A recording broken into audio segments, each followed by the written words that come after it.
Good morning everyone. कैसे हो आप लोग? आपको बता दूं, आप अगर प्रतिदिन 30 मिनट करंट अफेयर्स देखते हैं तो आपकी एक भी करंट अफेयर्स की क्वेश्चन किसी भी कॉम्पिटिटिव एग्जाम में मिस नहीं होगी। तो चलिए आज के सेशन का फर्स्ट नंबर क्वेश्चन स्टार्ट करते हैं। तो आज के सेशन का फर्स्ट नंबर क्वेश्चन है, पोलावरम सिंचाई परियोजना किस नदी पर विकसित की जा रही है? ऑप्शन ए में है Kaveri, option B Godavari, option C Tungabhadra, option D Narmada. इसका राइट आंसर हो जाएगा ऑप्शन बी गोदावरी। क्या हो जाएगा? Option B Godavari. आपको बता दें कि पोलावरम इस योजना का नाम है जो कि आंध्र प्रदेश में स्थित एक जगह का नाम है जहां से गोदावरी नदी प्रवाहित होती है और गोदावरी नदी पर ही इस परियोजना को बनाई जा रही है। मैं एक डाउट क्लियर कर दूं कि योजना और परियोजना में क्या अंतर है। तो योजना का मतलब होता है रणनीति तैयार करना। मतलब कहने का ये है कि किसी काम को पूरा करने से पहले उसका रणनीति तैयार करना कि ये काम कैसे करना है। परियोजना का मतलब होता है तैयार की गई रणनीति के द्वारा काम को पूरा करना या काम को चालू कर देना।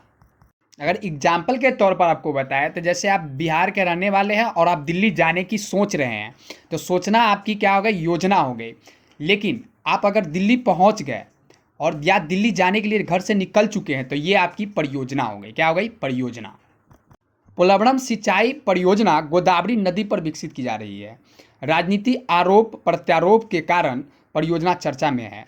इस सिंचाई परियोजना का लाभ विशाखापट्टनम, पूर्वी गोदावरी, पश्चिमी गोदावरी और कृष्णा जिले को मिलेगा। यह परियोजना आंध्र प्रदेश में पोलवरम गांव के पास स्थित है।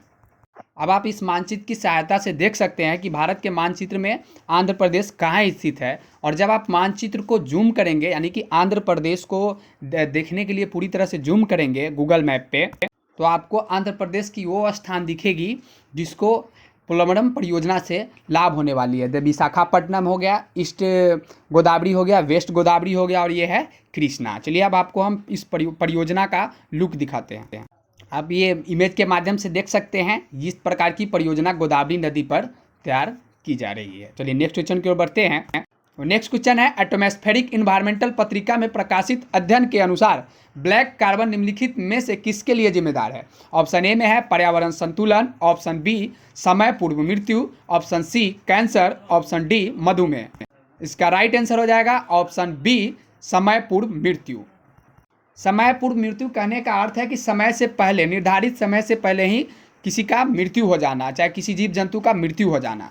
जैसे मैं आपको बता दें, जैसे इंसान का लगभग पहले था कि 100 बरस तक कि इंसान जीवित रहता था, लेकिन आज के टाइम में आप देखते होंगे कि 70 से 80 वर्ष के उम्र में ही इंसान की मृत्यु हो जाती है। वैसे तो WHO के अनुसार 70 वर्ष ही इंसान की अवधि बची है। एटमॉस्फेरिक इन्वायरमेंटल पत्रिका में प्रकाशित अध्ययन के अनुसार ब्लैक कार्बन समय पूर्व मृत्यु के लिए जिम्मेदार है। ब्लैक कार्बन एक प्रकार का पार्टिकुलेट मैटर है। आपको बता दें, पार्टिकुलेट मैटर का मतलब होता है किसी पदार्थ का कण, भाग या अंश। यानी कि पार्टिकुलेट मतलब कण हो गया और मैटर का मतलब होता है पदार्थ। आपको बता दें कि ब्लैक कार्बन की उत्पत्ति होती कैसे है, तो जिसका मुख्य कारण है पॉल्यूशन। पॉल्यूशन में जैसे आप कृषि द्वारा जलाए गए फसलों के कारण हो सकता है, प्लास्टिक से निकलने वाली गैस के कारण हो सकता है, वनों की कटाई होती है जिसके कारण हो सकता है, इसका निर्माण कार्बन उत्सर्जन के कारण होता है। उत्सर्जन करने का मतलब है कि कार्बन की उत्पत्ति, यानी कि ज़्यादा कार्बन डाइऑक्साइड पर्याप्त मात्रा में पृथ्वी पर होने के कारण। भारत में सिंधु गंगा नदी के मैदान वाले क्षेत्र में यह प्रचुर मात्रा में पाया जाता है। यह आप इमेज के माध्यम से देख सकते हैं, जो वाइट टाइप से आप जो देख रहे हैं ये है कार्बन, और यह पदार्थ के रूप में अगर इसको देखेंगे तो आपको पदार्थ के रूप में इस तरह से दिखेगी, जो कि ये कार्बन का ही रूप है। ये है गैसीय फॉर्म में। चलिए नेक्स्ट क्वेश्चन की ओर बढ़ते हैं। अंतर्राष्ट्रीय खगोलीय खोज सहयोग नागरिक विज्ञान कार्यक्रम के तहत तिरुचिरापल्ली के एक शिक्षक और विद्यार्थी ने मिलकर 3 नए क्षुद्र ग्रहों की खोज की है। इनके संदर्भों में निम्नलिखित कथन पर विचार कीजिए। फर्स्ट पॉइंट है, यह कार्यक्रम national aeronautics and space administration यानी कि नासा ने आयोजित किया था।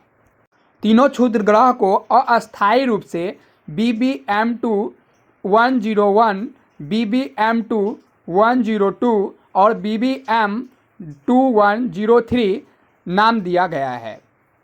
कार्यक्रम में प्रतिभागियों द्वारा कुल 167 क्षुद्र ग्रहों की खोज की गई है।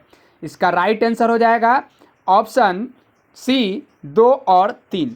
इसका राइट आंसर हो जाएगा ऑप्शन डी 1, 2 और 3। ये तीनों ऑप्शन सही है। अंतर्राष्ट्रीय खगोलीय खोज सहयोग नागरिक विज्ञान कार्यक्रम national aeronautics and space administration NASA ने आयोजित किया था। इसके तहत तमिलनाडु के तिरुचिल्लापल्ली के एक शिक्षक और विद्यार्थी ने मिलकर नए 3 क्षुद्र ग्रहों की खोज की। इन 3 क्षुद्र ग्रहों को अस्थायी रूप से BBM2101, BBM2102 और BBM2103 नाम दिया गया है। इस कार्यक्रम में शामिल प्रतिभागियों द्वारा कुल 167 क्षुद्र ग्रहों की खोज की गई है। नासा इसका विस्तार से अध्ययन करेगा और इसके बाद इन्हें आधिकारिक का नाम दिया जाएगा, यानी कि ऑफिशियल नेम दिया जाएगा। ये आप इमेज के माध्यम से देख सकते हैं। इस तरह से क्षुद्र ग्रह दिखता है। खगोलीय पिंड होता है एक तरह का, जो ब्रह्मांड में विचरण करता है, यानी घूमता रहता है। यह ग्रहों से छोटा और उल्का पिंड से बड़ा होता है। तो चलिए नेक्स्ट क्वेश्चन की ओर बढ़ते हैं। निम्नलिखित कथनों पर विचार कीजिए। फर्स्ट पॉइंट है, पश्चिम बंगाल सरकार ने स्टूडेंट क्रेडिट कार्ड योजना की शुरुआत की। सेकेंड पॉइंट है, इस योजना के तहत विद्यार्थी को भारत और विदेशों में उच्च शिक्षा के लिए 10 लाख रुपए तक का शिक्षा ऋण प्रदान किया जाएगा। थर्ड पॉइंट है, शिक्षा ऋण की गारंटी केंद्र सरकार की होगी। इसका राइट आंसर हो जाएगा ऑप्शन सी 2 और 3। थर्ड पॉइंट नहीं होगा। शिक्षा ऋण की गारंटी केंद्र सरकार की नहीं बल्कि राज्य सरकार की होगी।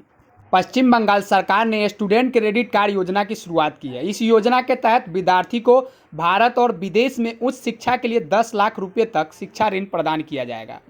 शिक्षा ऋण की गारंटी राज्य सरकार की होगी।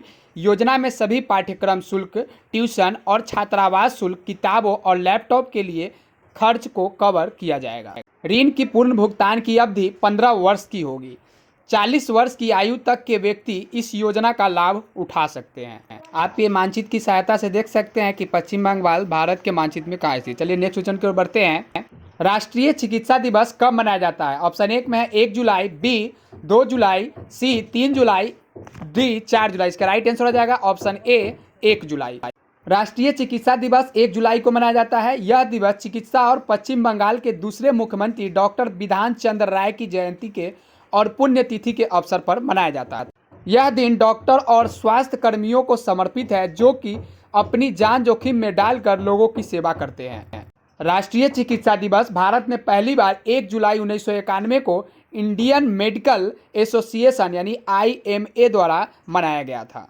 ये आप इमेज की सहायता से देख सकते हैं। ये थे डॉक्टर बिधान चंद्र राय, जो पश्चिम बंगाल के दूसरे मुख्यमंत्री थे। चलिए नेक्स्ट क्वेश्चन की ओर बढ़ते हैं। किस राज्य अथवा संघ राज्य क्षेत्र में राजधानी स्थानांतरण की 149 साल पुरानी परंपरा को समाप्त कर दिया गया है? ऑप्शन ए में हिमाचल प्रदेश, बी जम्मू कश्मीर, सी Uttarakhand, D Punjab.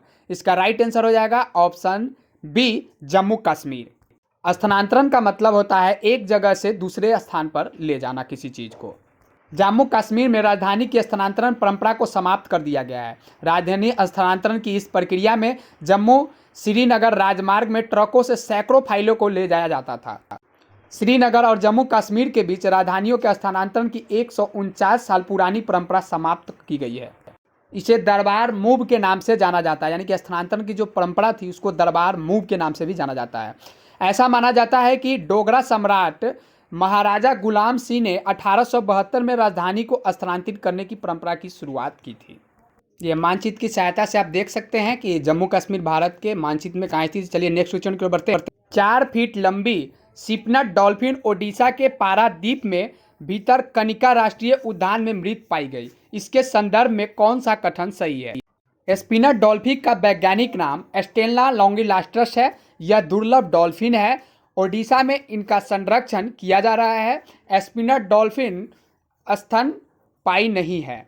Spinner dolphin का वैज्ञानिक नाम स्टेला लॉन्गिलास्ट्रस है। यह दुर्लभ डॉल्फिन है। ओडिशा में इसका संरक्षण किया जा रहा है और स्पिनर डॉल्फिन स्तनपायी नहीं है। इसका राइट आंसर हो जाएगा ऑप्शन डी स्पिनर डॉल्फिन स्तनपायी नहीं है। 4 फीट लंबी सिपना डॉल्फिन ओडिशा के पारादीप में भीतर कनिका राष्ट्रीय उद्यान में मृत पाई गई है। सिपना डॉल्फिन का वैज्ञानिक नाम स्टेला लॉन्गिलास्ट्रस है। ओडिशा में इसका संरक्षण किया जा रहा है। स्पिनर डॉल्फिन स्तनपायी है। यह वन्य जीव संरक्षण अधिनियम 1972 की अनुसूची के तहत संरक्षित है। ये आप इमेज की सहायता से देख सकते हैं, ये है सिपनट डॉल्फिन। चलिए अब नेक्स्ट क्वेश्चन की ओर बढ़ते हैं। रूस के राष्ट्रपति व्लादिमीर पुतिन ने अमेरिका पर विमानों की सहायता से काला सागर की निगरानी का आरोप लगाया है। निम्नलिखित में से कौन सा देश काला सागर के साथ सीमा साझा नहीं करता है? ऑप्शन ए में है बुल्गारिया, बी रोमानिया, सी रूस, डी पोलैंड। इसका राइट आंसर हो जाएगा ऑप्शन डी पोलैंड। रूस के राष्ट्रपति व्लादिमीर पुतिन ने अमेरिका पर विमानों की सहायता से काला सागर की निगरानी पर आरोप लगाया है। पोलैंड काला सागर के साथ सीमा साझा नहीं करता है। रूस काला सागर क्षेत्र को अपनी भू आर्थिक रणनीति के लिए महत्वपूर्ण मानता है।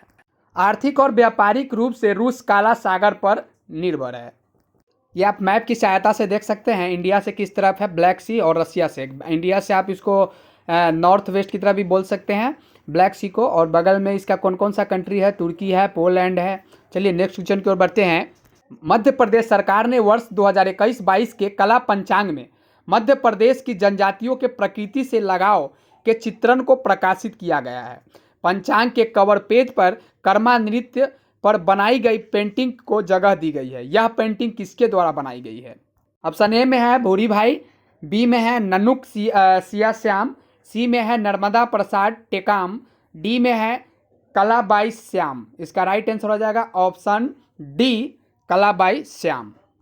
मध्य प्रदेश सरकार ने वर्ष 2021-22 के कला पंचांग में मध्य प्रदेश की जनजातियों के प्रकृति से लगाव के चित्रण को प्रकाशित किया है। पंचांग के कवर पेज पर कर्मा नृत्य पर बनाई गई पेंटिंग को जगह दी गई है। यह पेंटिंग कलाबाई श्याम के द्वारा बनाई गई है। कलाबाई अपनी कलात्मक अभिव्यक्तियों के लिए कैनवास, ब्रश और एक्रेलिक पेंट का उपयोग करती है। उन्हें बाघों, हिरन, पेड़ों और पक्षियों को चित्रित करने के लिए माना जाता है। इमेज के माध्यम से आप देख सकते हैं, ये है पेंटिंग जो पंचांग के ऊपर बनाई गई है। और ये आप जो देख रहे हैं, ये है कलाबाई श्याम जिन्होंने इस पेंटिंग को बनाया है, जो कि मध्य प्रदेश की है। तो चलिए नेक्स्ट और लास्ट क्वेश्चन की ओर बढ़ते हैं। अरब सागर में गर्मी और आर्द्र हवा के मिश्रण के कारण जकोबाबाद का तापमान 52 डिग्री सेल्सियस के तापमान को पार कर गया है, जो संभावित रूप से मानव जीवन के लिए घातक सिद्ध हो सकता है। यानी कि घातक का मतलब होता है खतरनाक। जकोबाबाद कहाँ स्थित है? ऑप्शन ए में है भारत, बी बांग्लादेश, सी पाकिस्तान, डी अफगानिस्तान। इसका राइट आंसर हो जाएगा ऑप्शन सी पाकिस्तान। जाकोबाबाद पाकिस्तान के सिंध प्रांत में स्थित है। अरब सागर में गर्मी और आर्द्र हवा के मिश्रण के कारण जाकोबाबाद का तापमान 52 डिग्री सेल्सियस के तापमान को पार कर गया है। जाकोबाबाद पाकिस्तान के सिंध प्रांत में स्थित है। भौगोलिक रूप से जाकोबाबाद कर्क रेखा पर स्थित है। जाकोबाबाद में रिकॉर्ड किए गए उच्च तापमान के पीछे यह भी एक कारण है कि गर्मी के महीनों में सूर्य कर्क रेखा के लगभग ऊपर की ओर होता है। ये आप इमेज की सहायता से देख सकते हैं। जाकोबाबाद जो है पाकिस्तान में पड़ता है और इंडिया से नॉर्थ वेस्ट की तरफ यानी उत्तर पश्चिम की तरफ है। आपको बता दूं, आपको अगर प्रतिदिन करंट अफेयर्स की पीडीएफ की आवश्यकता अगर पड़ती है तो मैं पीडीएफ की तरह ही पोस्ट अपने फेसबुक ग्रुप पे IAS IPS सक्सेस ट्रिक के ग्रुप है, आप सर्च कीजिएगा फेसबुक पे IAS IPS सक्सेस ट्रिक। वहाँ पे मैं प्रतिदिन का PDF यानी कि पोस्ट के रूप में डाल देता हूँ, तो आप वहाँ से प्रतिदिन का स्क्रीनशॉट ले सकते हैं या यहाँ से भी आप डायरेक्ट वीडियो का भी स्क्रीनशॉट ले सकते हैं।